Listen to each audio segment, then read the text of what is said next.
새해가 밝았습니다. 우리는 매년 새해가 되면 항상 무엇을 할까, 올 한 해는 어떤 목표를 달성할까라며 계획을 세우곤 합니다. 우리 청년부는 지난 2023년, 작년 한 해를 어떻게 시작하면 좋을까라는 생각을 가지고 간사님들과 이야기를 나누었고, 한 간사님의 적극적인 의견으로 성경 통독을 시작하게 되었습니다.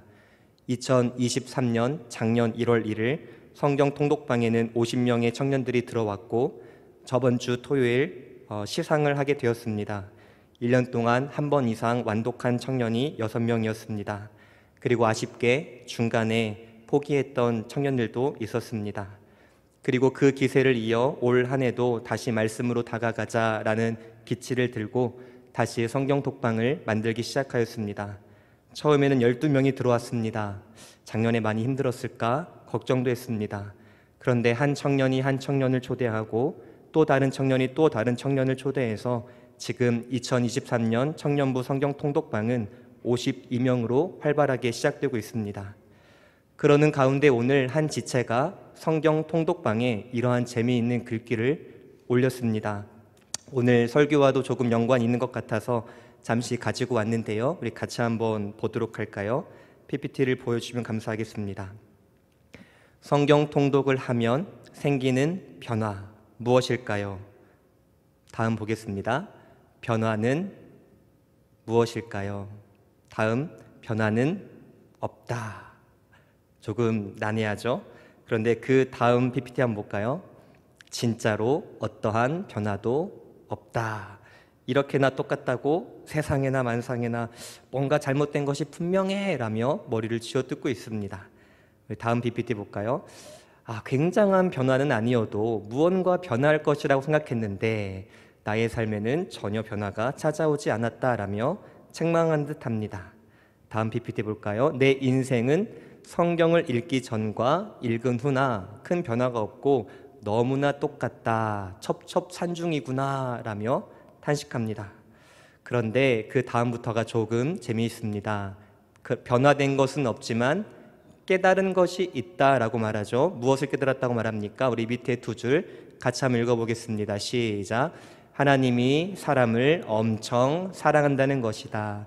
그러니까 내 삶의 변화는 내 눈에 보이진 않지만 성경을 읽으면서 깨달은 것이 있다라고 말합니다. 그것은 무엇이냐면 하나님이 사람을 사랑하고 나 또한 누구다? 사람이다. 고로 나는 하나님께 엄청난 사랑을 받고 있는 자구나라는 것을 깨달았다라는 이야기입니다. 사랑하는 성도 여러분, 혹시 올 한 해 성경 통독에 대해서 계획을 가지고 계십니까? 포기하지 마시고 함께 힘차게 우리 함께 나아갔으면 좋겠는데요. 변화의 목적을 두기보다 하나님이 누구신지에 대해서 목적을 두고 우리가 성경 통독을 해보았으면 좋겠습니다. 하나님이 누구시고 내가 하나님의 그 그늘 아래 비추었을 때 나의 존재가 어떠한지를 깨닫는다면 변화는 자연스럽게 찾아오게 되는 것 같습니다. 요한일서 4장 16절 말씀에 보면 이렇게 말합니다.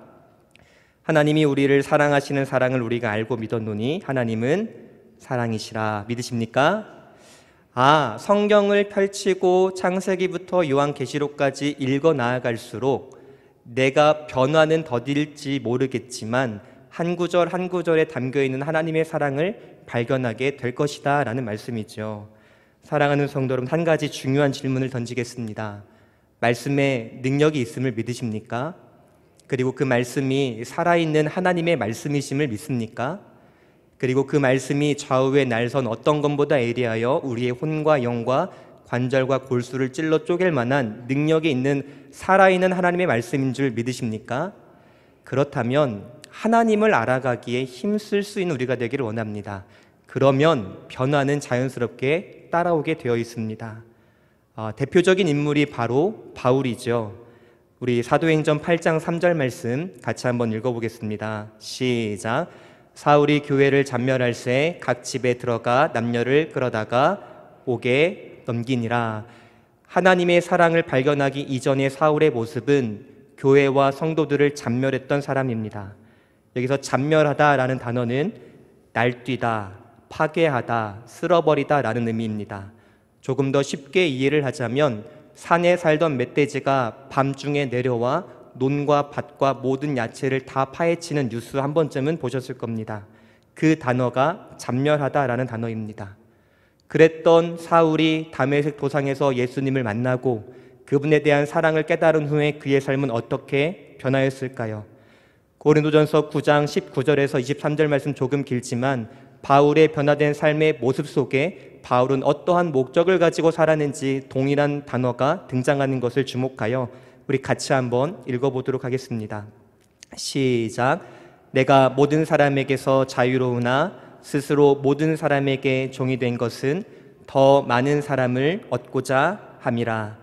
유대인들에게 내가 유대인과 같이 된 것은 유대인들을 얻고자 함이요 율법 아래에 있는 자들에게는 내가 율법 아래에 있지 아니하나 율법 아래에 있는 자 같이 된 것은 율법 아래에 있는 자들을 얻고자 함이요 율법 없는 자에게는 내가 하나님께는 율법 없는 자가 아니요 도리어 그리스도의 율법 아래에 있는 자이나 율법 없는 자와 같이 된 것은 율법 없는 자들을 얻고자 함이라. 약한 자들에게 내가 약한 자와 같이 된 것은 약한 자들을 얻고자 함이요 내가 여러 사람에게 여러 모습이 된 것은 아무쪼록 몇 사람이라도 구원하고자 함이니 내가 복음을 위하여 모든 것을 행함은 복음에 참여하고자 함이라. 계속 읽겠습니다. 우리 23절을 한번 다시 읽어보겠습니다. 다시 한번 읽어볼까요? 23절 시작. 내가 복음을 위하여 모든 것을 행함은 복음에 참여하고자 함이라. 어떻습니까? 그러니까 예수님을 알기 이전의 사울의 모습과 예수님을 만난 이후의 바울의 모습은 하나님의 사랑을 발견한 이후의 그의 삶은 이제 그 하나님의 사랑에 참여하는 자가 되기로 작정했다라고 말합니다. 사랑하는 성도 여러분, 복음을 아십니까? 복음을 들으셨습니까? 그리고 그 복음의 주체이신 예수님을 정말 잘 믿는다고 자부하십니까? 그렇다면 복음에 참여하는 자가 되시기를 간절히 소망합니다. 복음을 아는 사람에게 나타나는 현저한 특징 가운데 하나가 무엇이냐면 복음에 참여하는 자, 내가 비천에 처할 줄도 알고 풍부에 처할 줄도 알고 때로는 율법 위에 있는 자가 되고 율법 아래에 있는 자가 되고 때로는 부한 자가 되고 가난한 자가 되고 내가 여러 사람에게 여러 모습이 되는 것은 아무쪼록 나의 의나 나의 어떠함보다 그 사람에게 복음을 전할 수 있다면 내가 복음에 참여하는 자가 되겠노라라는 이 바울의 결단이 복음을 아는 우리 모든 성도들에게 나타나는 삶의 두드러진 특징 중에 하나가 되기를 간절히 소망합니다.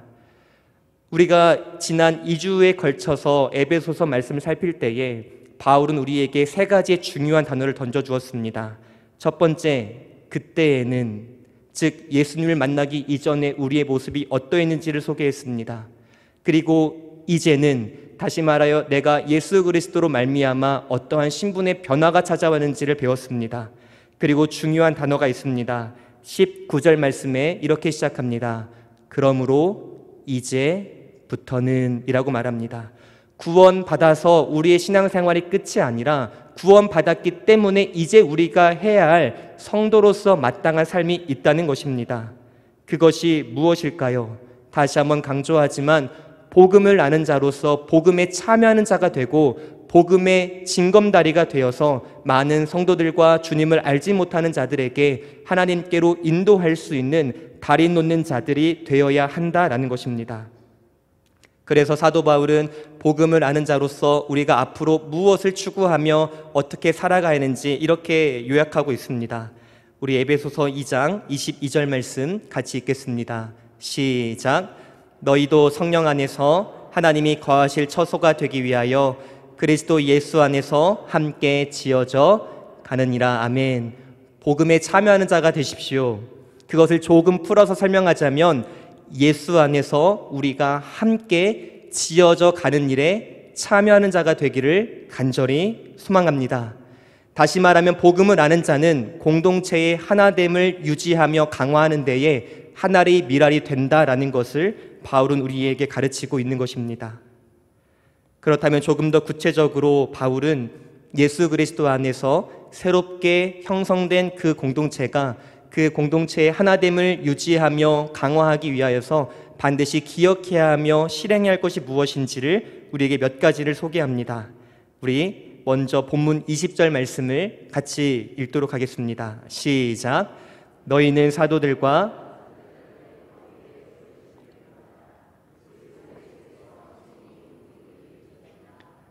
아멘. 복음에 참여하는 자가 되고 우리가 함께 주님의 몸된 교회를 이루어 가기 위해서 먼저 기억해야 할 것은 우리 모두는 사도들과 선지자들의 터 위에 있어야 한다는 것입니다. 그렇다면 사도는 누구이고 선지자는 누구일까요? 우리가 잘 아는 바와 같이 사도라고 말할 때는 몇 가지의 기준이 있는 것 같습니다. 먼저는 예수님께 직접 선택을 받아야 합니다. 그리고 예수님과 공생의 사역을 하며 무엇보다 예수의 죽음과 부활 그리고 승천과 성령 하나님의 임재를 경험하고 목격한 사람이어야 합니다. 또한 특별히 예수로부터 하나님의 말씀을 가르치도록 그 권위를 부여받은 사람을 우리는 사도라 말할 수 있습니다.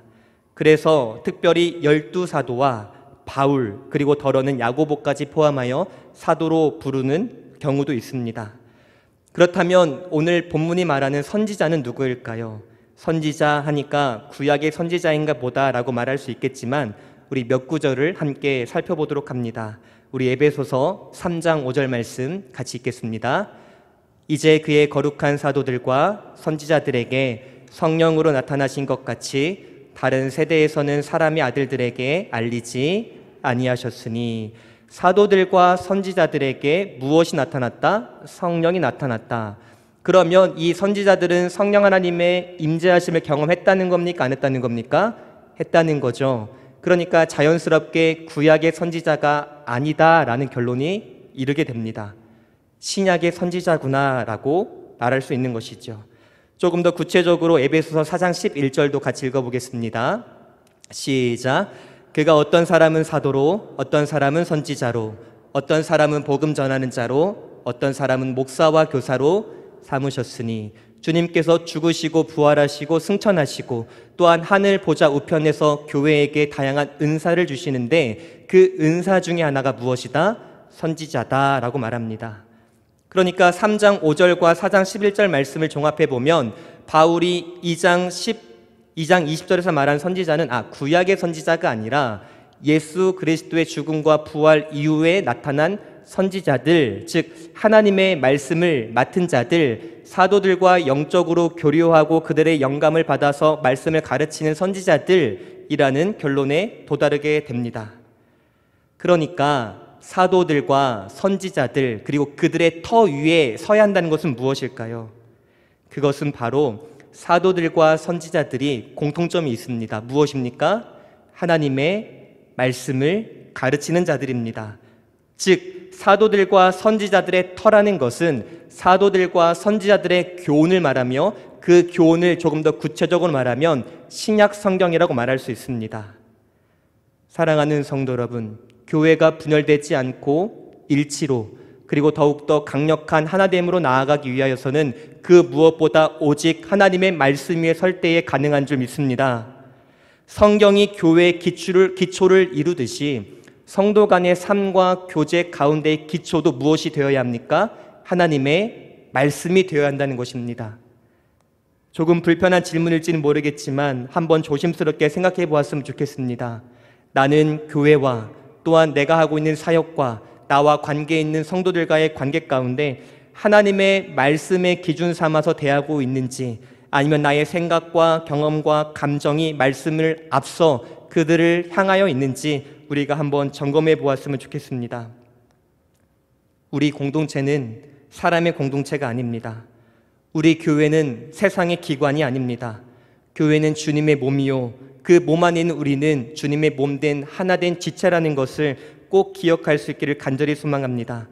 그래서 더욱더 신앙 연수가 깊어질수록 하나님을 알아가는 그 지식이 많아질수록 더욱더 겸손함을 가지고 오직 주의 말씀만이 우리의 삶의 기초로 삼겠노라라며 결단함을 가지고 나아갈 수 있는 우리 모두가 되기를 진심으로 소망합니다. 또한 20절 말씀을 다시 한번 읽어보도록 하겠습니다. 시작. 너희는 사도들과 선지자들의 터 위에 세우심을 입은 자라. 그리스도 예수께서 친히 모퉁이 돌이 되셨느니라. 아멘. 하나님의 사랑을 알고 그 사랑에 참여하며 또한 복음에 참여하는 자가 더욱더 그 하나됨과 하나님의 사랑을 강력하게 하기 위해서는 말씀의 기준을 삼아야 하고, 두 번째로는 예수 그리스도와 깊은 연합을 가지며 살아가야 한다라고 우리에게 말하고 있습니다. 사랑하는 성도 여러분, 바울이 교회를 향하여서 건물에 비유하는 것은 매우 큰 교훈을 줍니다. 한 건물이 세워지기 위해서는 기초만 중요해서는 안 됩니다. 당연히 기초가 중요하죠. 당연히 기초는 말씀, 당연히 기초는 예수님이 되어야 됩니다. 그런데 이렇게 한번 생각해 볼까요? 기초는 단단한데 세워지는 기둥과 철근과 콘크리트와 벽돌이 너무나도 허접하다면 그 건물은 온전히 세워질 수 있겠습니까? 그렇지 못하다라는 것이지요. 즉 다시 말하면 건물로 세워지는 각 기관과 각 부분과 각 모양, 즉 우리 모든 성도 한 명도 빠짐없이 모두 다 예수 그리스도 앞에 의존적으로 살아가면서 그분으로부터 공급함을 받아서 우리가 함께 성장해 나아가야 한다라고 말하고 있는 것입니다. 그런 분들이 안 계시겠지만 혹시라도 이런 생각 갖지 않으셨으면 좋겠습니다. 나 하나쯤이야 라는 생각 안 하셨으면 좋겠습니다. 다른 사람들이 다 잘하니까 나 하나쯤 잠시 방황해도, 나 하나쯤 잠시 쉬어가도, 나 하나쯤 잠시 딴짓해도 괜찮겠거니 라고 생각하지 않았으면 좋겠습니다. 작은 구멍이 큰 균열을 만들어내며 그 균열은 결국 공동체와 건물을 무너뜨립니다. 그 시작이 내가 되지 않기를 바랍니다. 여기에 있는 우리 모두는 예수 그리스도 앞에 연합하여서 그분과 동행하면서 영적으로 단단해짐으로 말미암아 우리가 함께 주님의 몸된 교회를 세워갈 수 있기를 다시 한번 진심으로 소망합니다. 또한 세 번째, 우리 21절에서 22절 말씀을 같이 읽겠습니다. 시작. 그의 안에서 건물마다 서로 연결하여 주 안에서 성전이 되어가고 너희도 성령 안에서 하나님이 거하실 처소가 되기 위하여 그리스도 예수 안에서 함께 지어져 가느니라. 이런 부탁 드려서 죄송한데 혹시 연필이나 사인펜이 있는 분들은 21절과 22절에 있는 노란색 부분을 꼭 밑줄 그으셨으면 좋겠습니다. 성전이 되어가고 22절에 지어져 가느니라. 이 두 헬라어는 시제가 현재 시제입니다. 다시 말하면 바울 시대 때에 주님의 몸된 교회가 완전히 완성되었다라고 말합니까? 그렇지 않습니다. 다시 말하면 주님이 오시는 그 날까지 이 지상교회, 이 제도적인 교회는 계속해서 지어져 갈 것이다 라고 우리에게 말하고 있는 것입니다. 계속해서 지어져 간다는 것은 이 지상교회는 완전하다는 것입니까? 불완전하다는 것입니까? 불완전하다는 것입니다. 사랑하는 성도 여러분, 그래서 교회는 늘 공사 중입니다. 그래서 늘 교회는 먼지가 가득합니다. 그래서 늘 시끄럽습니다. 그게 당연합니다. 그래서 초대교회 종교개혁자들은 이 불완전한 교회를 볼 때에 당시 성도들에게 두 가지를 꼭 가르쳤고 꼭 기억할 것을 권면했습니다. 첫 번째, 교회의 불완전함을 인정하라고 가르쳤습니다. 두 번째, 교회에 대한 사랑과 애착을 가질 것을 가르쳤습니다. 사랑하는 성도 여러분, 교회의 불완전함을 인정하시고 그것만 보고 교회를 비판하고 교회를 비관적으로 그것 때문에 낭망하고 시험 들지 마시고 그것뿐만 아니라 교회에 대한 사랑과 애착, 이 두 가지의 균형을 잘 이루어갈 수 있는 올 한 해 우리 모두가 되기를 간절히 소망합니다. 키프리안이라는 신학자가 있습니다. 이 사람은 교회를 어머니로 비유했습니다. 어머니 같은 교회를 통하지 않고는 신령한 교회 생활을 할 수 없다고 가르쳤습니다. 어머니 같은 교회를 떠나서는 구원이나 죄사함을 받을 수 없다. 즉 교회를 어머니같이 생각해라 라고 말했습니다. 사랑하는 성도 여러분, 어머니가 조금 싫다고 어머니를 버리시겠습니까? 여기서 저의 이야기를 잠시 들려드리도록 하겠습니다. 저는 꿈이 있습니다. 저에게는 두 가지 꿈이 있는데요. 하나는 좋은 가정을 갖는 것입니다. 제가 이 교회에 우리 첨단 겨자씨교회에 와서 첫 금요기도회 때 온 가족 금요기도했던 것 같습니다. 맨 뒷자리 불 켜는 데 앉았는데요. 이렇게 목사님께서 마지막 인도하실 때 어떻게 하시죠? 항상 부모님들은 자녀들에게 손을 얹고 이렇게 기도하십시다 라고 했는데요. 이게 너무나도 일반적인 건데 오늘날 시대는 일반적인 것이 매우 특수한 상황이 되었다는 것이 참 가슴이 아팠습니다. 왜 그러냐면 저는 어려서부터 아버지와 어머니 사이에서 불화 속에 살았기 때문입니다. 초등학교 3학년 이혼하셨고 또한 아버지와 함께 살았는데 아버지는 항상 술을 드시며 한 손에는 칼과 한 손에는 휘발유를 들며 항상 저희 3남매를 맞이했습니다. 그렇게 20년, 30년을 살아왔습니다. 그래서 저는 아버지의 발자국 소리만 들어도 긴장하고 배가 아프고 설사를 합니다. 그 때문인지는 모르겠지만 지금도 그 트라우마가 있어서 누군가 저에게 아쉬운 소리를 하거나 조금 채찍질을 하면은 저는 바로 화장실에 가는 병이 생겼습니다. 그렇게 아버지를 볼 때마다 제 마음이 어떻겠습니까? 불평과 분노가 가득했습니다. 왜 나에게는 이런 가정, 왜 이런 아버지가 있을까라며 아버지를 불평하고 원망하고 나의 모든 삶의 탓을 아버지에게 돌리기 시작했습니다. 그런데 어느 날 하나님께 간절히 기도하고 예배에 집중하다 보니 이러한 시각의 변화가 찾아오기 시작했습니다. 불평과 불만, 한 사람에 대한 지곡한 미움과 증오가 바로 사랑의 시작이었다는 것을 깨닫게 되었습니다. 제가 아버지를 불평하고 원망하고 분노하고 그렇게 미워하고 죽일 만큼 그렇게 생각했는데 어느 순간부터 제 마음이 아버지를 향해서 이렇게 마음이 드는 겁니다. 진짜 불쌍하다.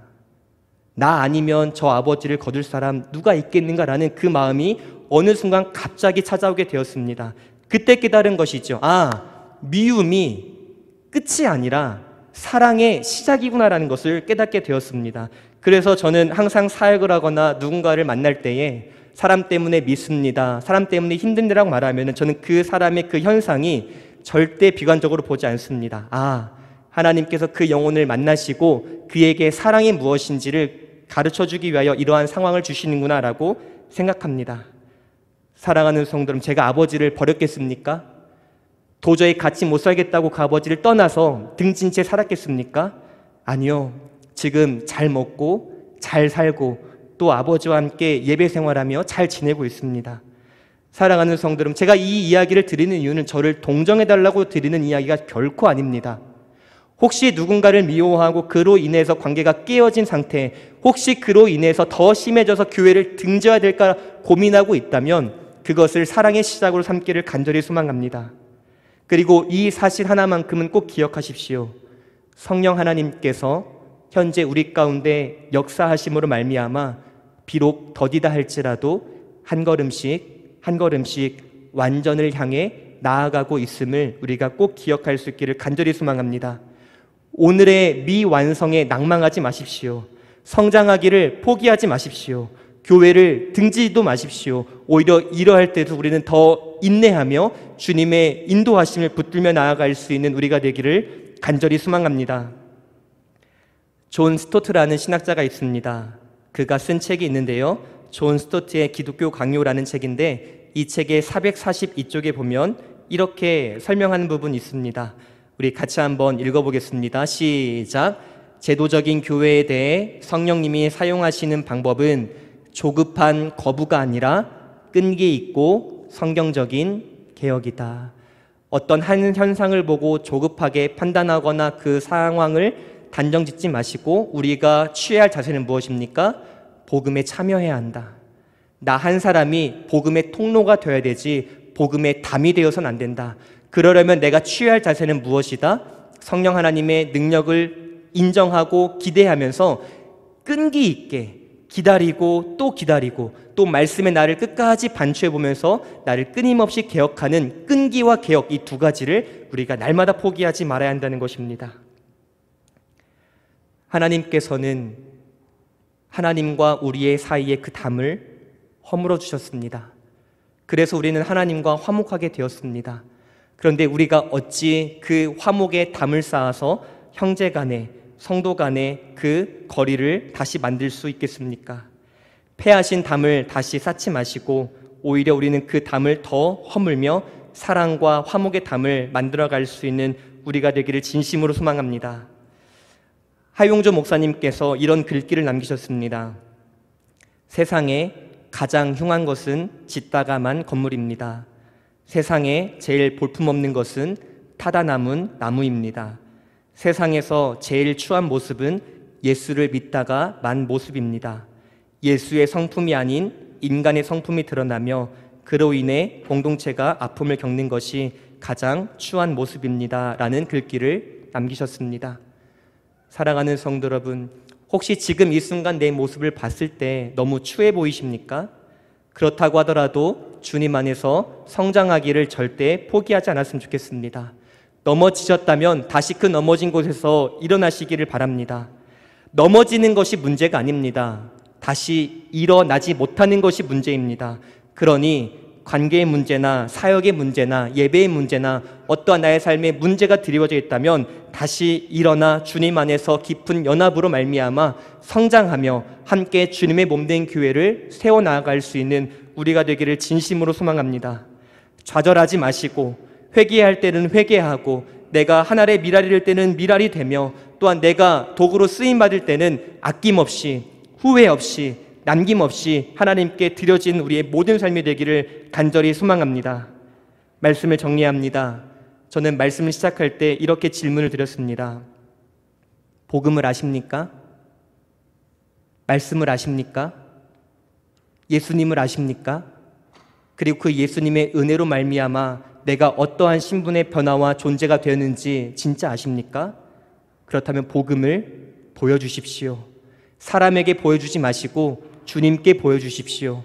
주님, 나 이렇게 살아가고 있다라고 주님께 올려드리는 우리의 삶의 발자취가 되기를 간절히 소망합니다. 우리 잘 함께 찬양으로 나아가기를 원합니다. 우리 교회라는 찬양인데요, 사람이 넘치기보다 사랑이 넘치는 교회, 우리 함께 찬양으로 나아가도록 하겠습니다.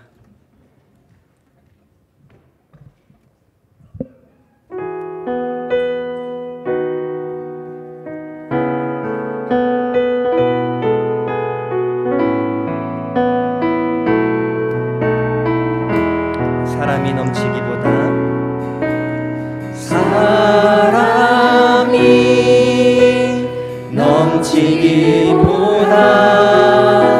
사랑이 넘치는 교회 섬김을 원하기보다 섬김의 기쁨 알아가는 교회 세상이 주목하기보다 세상이 주목하기보다 주님이 주목하는 교회 화려한 겉모습보다 중심이 주를 향한 교회 주님이 피로 사신 아름다운 교회 서로를 사랑함으로 하나 되는 교회 주님이 머리 되신 거룩한 교회 우리 함께 만들어가 내 작은 생각보다 내 작은 생각보다도 하나 됨에 소중함하는 교회 세상에 알려지기보다 서로가 서로를 깊이 아는 교회 세상이 주목하기보다 세상이 주목하기보다 주님이 주목하는 교회 화려한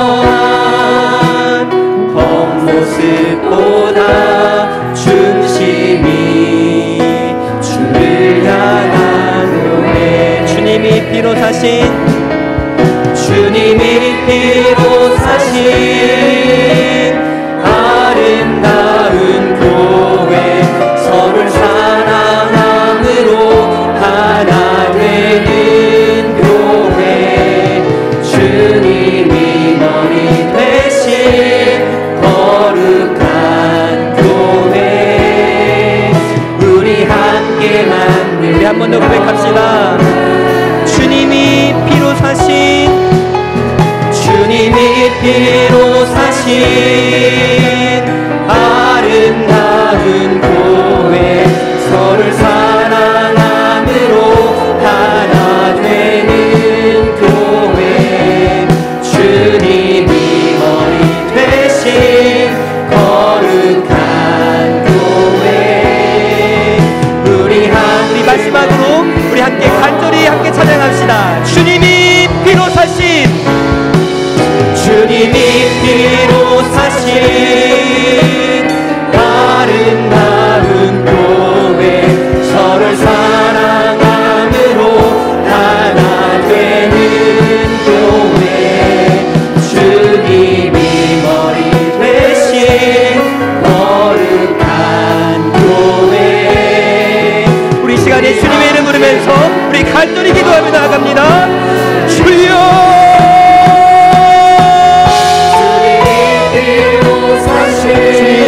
주님의 몸된 교회를 우리가 간절히 세워가기를 간절히 소망합니다.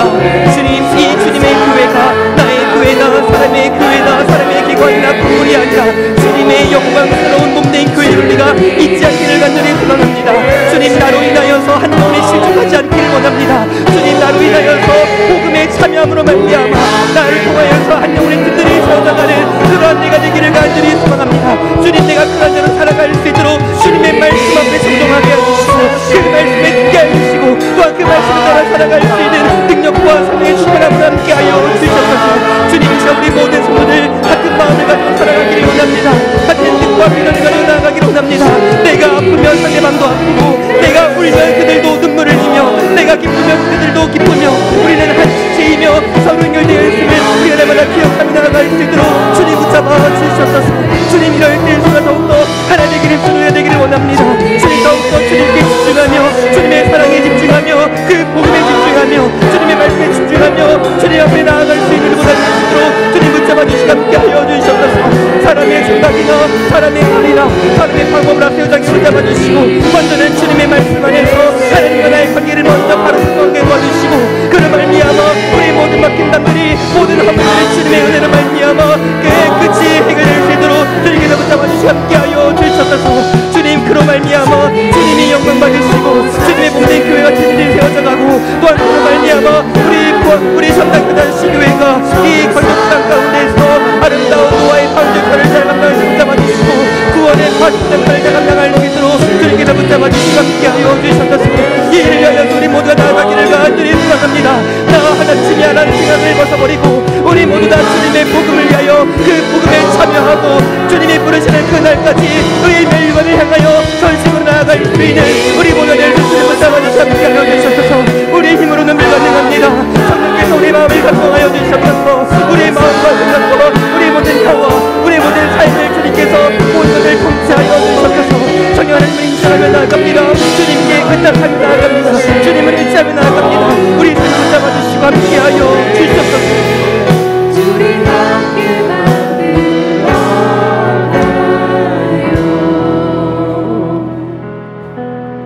하나님 아버지 감사합니다. 주님의 영광스러운 교회 이 주님의 나라의 권속이 되게 하시고 주님의 몸의 일부분이 되게 하심에 진심으로 감사합니다. 주님의 피로 값주고 사신 이 교회가 주님의 은혜 안에 항상 평안케 하여 주시고 또한 그 평안을 우리 모든 성도들이 한 마음을 가지고 더욱더 강화시켜 나아갈 수 있는 우리 모두가 될 수 있도록 주님 붙잡아 주시옵소서.